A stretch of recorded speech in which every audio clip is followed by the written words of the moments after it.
আমি এই দেশি হাঁস রান্নার রেসিপি অনেক আগে অনেকবার দিছি, মানে অনেকবার বলতে পারেন। আমার পেজের মধ্যে সবচেয়ে বেশি এই হাঁসের রেসিপি দেখতে পারবেন। কজ আমাদের হাঁস, নিজের হাঁস, আমাদের বাসায় হাঁস পালে, প্লাস খাইতে মন চাইলে ওইখান থেকে জবাই করে খাওয়া হয়, যার জন্য হাঁসটা আমরা বেশি খাই একটু, আর ভিডিওটাও বেশি দেওয়া হয়ে গেছে। তো আজকে আপনাদের আবারও দেখাবো এই যে দেশি হাঁস রান্নার রেসিপি। আর রান্নাটাও কিন্তু খুব সুন্দর হয়েছিল। আর আলু দিছিলাম, আমার আলু না দিলে ভালোই লাগে না। আমি অনেক আবুদের রান্না দেখি, ওরাও কিন্তু আলু দেয় সাথে। সো আপনাদের সম্পূর্ণ ভিডিওটা দেখাবো যে মানে কেমন করে এই যে কি হাঁস পরিষ্কার করা হয়। হাঁস খাইতে অনেকেই পছন্দ করে, কিন্তু হাঁস পরিষ্কার করাটা কিন্তু মহা মুশকিলের কাম। ওইটাও আপনাদের একদম ইজি ওয়েতে দেখাবো। আমাদের গ্রামে আমাদের মা কিন্তু এরকম ভাবে একদম খুব জলদি পরিষ্কার করে। সো আপনারাও খুব জলদি পরিষ্কার করতে পারবেন আর একদম খাইতে পারবেন, যেহেতু পছন্দের বস্তু। আসসালামু আলাইকুম, কেমন আছেন সবাই? আশা করি আপনারা সবাই অনেক ভালো আছেন। এই যে মুরগিটা ধরছি, এটা আমার মানে আমার মা আমাকে দিয়েছিল ওইখান থেকে, ওইটার বাচ্চা, এটা এখন মুরগি হয়েছে, এটা এখন ডিম দিবে, যার জন্য ধরছি। এটা কিন্তু জবা করবো না, আপনারা আবার ভাববেন যে জবা করবো। হাঁসের ভিডিও দেখে কেন মুরগি জবা করতেছি, না ওইটা ভুল। আমরা মুরগিটা ধরছি, এটা ডিম দিবে। ডিম দেওয়ার জন্য একখানে রাখে, কিন্তু ও ডিম দেয় আর একখানে, ওইরকম করে দুইটা ডিম নষ্ট করে ফেলছে, ভেঙে ফেলছে। তো যার জন্য আমি আর মা এই যে এইখানে ধরে রাখার চেষ্টা করলাম, কিন্তু ওই দেখুন ওই দিক দিয়ে বেরিয়ে গেল। ওই যে দেখছেন কি একটা কাণ্ড। আমরা হাসতে হাসতে তারপর ওই যে এইখানে আসলাম হাঁস পরিষ্কারের এইখানে। পুরো গরম পানি করে নিছে। গরম পানি করার আগে ভিতরের এই যে যেইগুলা মা দিয়ে কলিজাগুলা থাকে, ওই সবগুলা বের করে নেবে। কস বের করে না নিলে গরম করলে, এমনি গরম করলে কি হয়, সিদ্ধ হয়ে যায়, ওইগুলা নাকি মুখরূপ খাইতে। যার জন্য আমাদের গ্রামের আমার মা এরকমই করে, কারণ এইটা ভালো এরকম ভাবে করলে। সো এখানে ভিতরের কলিজাগুলো বের করে নিয়ে তারপরে একদম কসমসা গরম পানি, প্রচুর গরম পানি, কিন্তু এইগুলা হালকা ভাবে গরম করবেন না, একদম গরম পানি করে নিছে ভালোভাবে। আর এই যে এইখানে একটা ফটো এড হয়ে গেল, দেখছেন, খুব বলতেই পারি নাই আমি। আর এই যে এইখানে পরিষ্কার করে নিল, মানে কেমন করে পরিষ্কার করতেছে বলতেছি। ওই যে আমি জাস্ট অল্প অল্প করে ভিডিও ক্লিপ নিছি, কজ না হলে অনেক লম্বা হয়ে যায়। আর আমি অন্য কাজে ছিলাম। এই যে হাত দিয়ে গরম পানির মধ্যে দেওয়ার পরে কেন হাত দিয়ে পরিষ্কার করছে, অনেক গরম পানি, একদম প্রচুর গরম পানি দিছিল। দেওয়ার পরে একদম নমগুলো, পাখাগুলো একদম হয়ে আসছিল, নরম হয়ে আসছিল। তারপর হাত দিয়ে কি করছে, উঠে গেছে। তারপর ওইটা ধুয়ে নিছে, ধুয়ে নিয়ে এই যে চুলার আগুনের মধ্যে পুড়তেছে।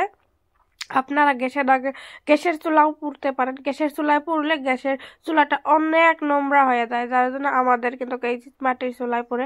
আর মাটির চুলার পুড়লে ফ্লেভারটাই অন্যরকম। যেটাই বলেন, মাটির চুলার রান্না, মাটির চুলার হাঁস পোড়া, ওইটার মানে ফ্লেভারটাই অন্যরকম। এইভাবে পুড়ে নিলে কি হয়, এক্সট্রা যে নমগুলো থাকে ওইগুলাও পুড়ে যায়।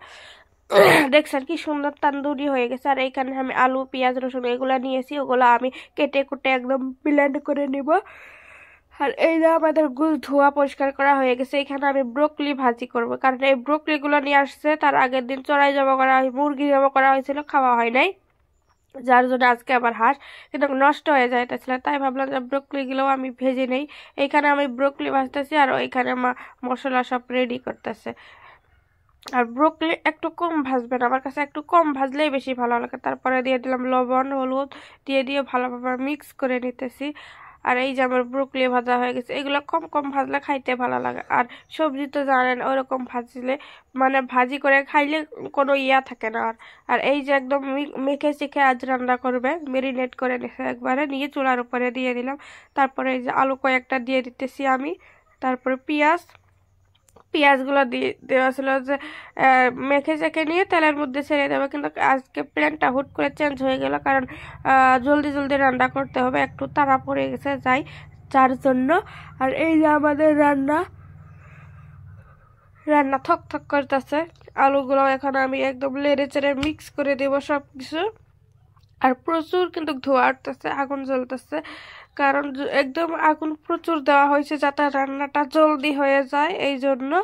আর এইখানে আমি লেড়ে চেড়ে নিতেছি। আর কে কে আপনারা হাঁসের গোশত পছন্দ করেন অবশ্যই কমেন্টে জানাবেন। আমি অনেকেরই কাছ থেকে শুনি যে হাঁসের গোশত পছন্দ করে, কিন্তু ওই যে হাঁস পরিষ্কার করার জন্য মানে খাইতে পারে না। হাঁস পরিষ্কার করা নাকি অনেক মানে মহা মুশকিলের কাজ, যার জন্য খাইতে পারে না। আপনারা এই ট্রিকটা ইউজ করতে পারেন, অনেক ইজি। এটা যদি অসুবিধা হয়, এরকম আমার পেজে আমার চ্যানেলে অনেক ভিডিওই দেওয়া আছে যেগুলোর মধ্যে হাঁস পরিষ্কার করে A to Z আমি মানে ক্লিপ দিয়ে দিছি, ভিডিও সম্পূর্ণ দিয়ে দিছি। আজ একটু তাড়া ছিল, যার জন্য আমি ওইভাবে দেখতে মানে দেখাইতে পারে নাই। অন্য কাজে গেছিলাম আমি, মা হাঁসের কাজ করতেছিল আর আমি অন্য একটু কাজ করতেছিলাম। না হলে তো আমি যদি ভিডিও করতে বসে থাকি তাহলে সব কাজ পিছিয়ে যায়। আর এই যে আমাদের হাঁসের রান্নাটা কমপ্লিট। আলু দিছিলাম, আলুগুলো কি সুন্দরভাবে সিদ্ধ হয়েছে, আলুগুলো খাইতে এত মজা হয়েছিল। আর এই যে রান্নাটাও কি সুন্দর, কালারটা দেখুন জাস্ট ওয়াও হয়েছে, তাই না? আপনাদের আমি ভালোভাবে দেখাইতেছি। এখন আমার জিভায় জল আসতেছে। আপনাদের যদি জিভায় জল আসা থাকে অবশ্যই কমেন্টে জানাবেন, কিন্তু দেখি কার কার আমার রান্না দেখে জিভায় জল আসছে। এখন আমি খাইতে বসছি, এই যে খাবো। এখন আমি রেডি করে এনেছি, সবকিছু দেখা হবে পরের ভিডিওতে। ভালো লাগলে লাইক করবেন। Bye bye guys.